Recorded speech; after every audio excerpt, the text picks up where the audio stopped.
So I know that you have a group, Love Doesn't Hurt, or you. I want to. Love Shouldn't Hurt. Love Shouldn't Hurt. Yes, tell us about that. So Love Shouldn't Hurt will be a nonprofit organization where I would like to gear towards women and men. We don't want to exclude the men because there are men who are in domestic violence situations, kind of helping them remove themselves from that situation. I was helped through resources of, 2 months of, rent or paying bills, because I felt like it was hard for me to get out of that situation because I was financially stable. So sometimes you feel like you have to stay in that relationship because you have children with that abuser, or you're financially stable. I didn't have children with my abuser, but I was financially stable. I didn't have to want for anything.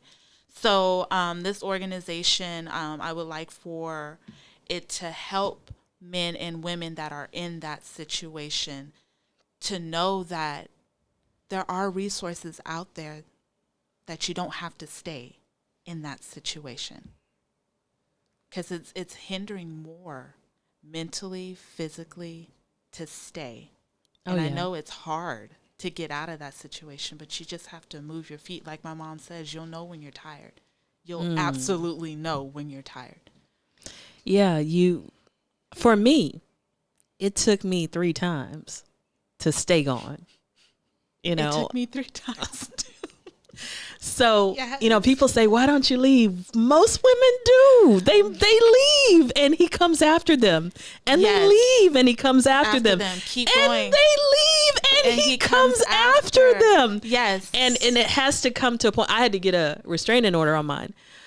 So it comes to a point where you have to get resources beyond yourself, because I don't know of any woman that made it out without help. I don't know. Me either.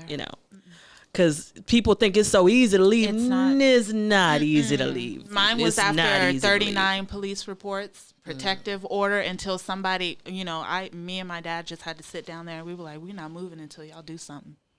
Yeah, I didn't have 39 police reports. I had several police reports.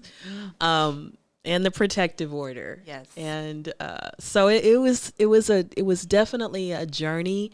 And then there's, again, like I said, I lost myself, because what I had become, going back to that, what you taught when you were young. Right. Mm-hmm. I was taught, you get married, you made your bed, you lie in it. You stay there. Yes. And I was also taught, if you don't think he's going to kill you, you know what I'm saying? If it's just a little bit of violence, I mean, everybody got to deal with something. What you expect a perfect man doesn't exist. So sometimes people don't know that it may not be your mother saying it. It might be your grandmother, your aunt, whatever, that some people are taught and trained to put up with it. And that if they don't, you're being too picky. You don't know a good man when you see one. He goes to work. Well, he went to work sometimes. Right. Mind you. Whenever he wanted to, So, I mean, and he's not bad to you all the time. He buy you. I mean, my grandmother told me one time, I've been married, I think it was like 45, 50 years at that time. I've been married 50 years, never had my husband take me anywhere or buy me anything. Your husband buys you stuff. He takes you out. What you complaining about for a girl? You guys, your generation just too spoiled. What about give the gift of lift? Lift people up.